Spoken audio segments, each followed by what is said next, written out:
শীতের দিনে মাংস ভাত কার না ভালো লাগে। তো আমি আজকে আলু আর পেঁপে দিয়ে মাংস রান্না করব। Hello guys, good evening. এখন সন্ধ্যে 7টার মতো বাজে। তো আমি বাজার থেকে মাংস নিয়ে মাংসগুলি ভালো করে ধুয়ে লবণ, হলুদ, তেল এবং পেঁয়াজ মেখে ডেকে রেখে দিয়েছি। আর এদিকে আমি আলু আর পেঁপে কেটে পেঁপেগুলোকে প্রথমে আমি সিদ্ধ করেছিলাম। তো সিদ্ধ করে এখন সবগুলোকে আগে রেডি করে রেখেছি। আর সঙ্গে পেঁয়াজ, রসুন, কাঁচামরিচ, ধনিয়া পাতা, আদা সবগুলো কেটে আলাদা করে রেখেছি।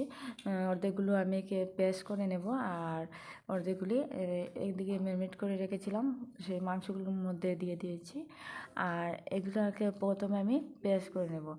তো আমি এখানে গ্রাইন্ডারে পেস্ট করে নিয়েছি।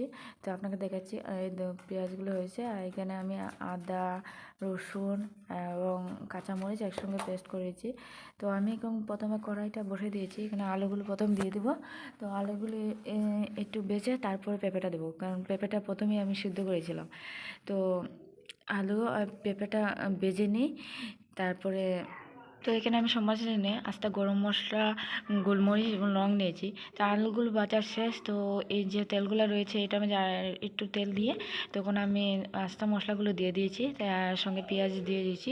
তো এখন নাড়াচাড়া করে নেব। তো পেঁয়াজগুলো ভালোভাবে ভাজা হয়ে গেলে তারপর আমি এটার মধ্যে মাংসগুলো দিয়ে দেব। তো আমার লাগছে তেলগুলো একটু কম হয়ে যায়, তো আবার একটু তেল দিয়ে দিয়েছি। তো আমার পেঁয়াজ হওয়ার পর আমি এখানে মাংসগুলো দিয়ে দিয়েছি।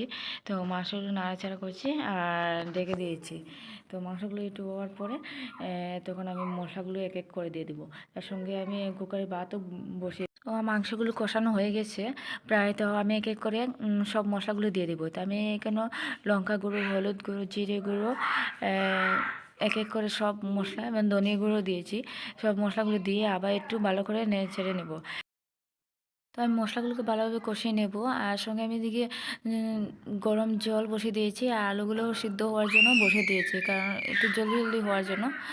আর এদিকে দেখা যায় মশলাগুলো একটু লেগে লেগে যাচ্ছে, তাই একটু জলে দিয়ে দিলাম। জল দিয়ে আবার নেড়ে।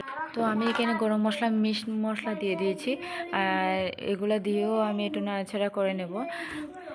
তো আমি এখন গরম জল এবং আলু যেটা সিদ্ধ করার জন্য বসিয়ে রেখেছিলাম, তো এগুলা দিয়ে দিয়েছি। তো এখন একটু ফুটিয়ে নেব। তো তো আমার সবজি প্রায় হয়ে গেছে, মাংসগুলোও সিদ্ধ হয়ে গেছে ভালোভাবে, আলুগুলোও দেখেছি সিদ্ধ হয়ে গেছে। এখন আমি পাতা দিয়ে দিয়েছি।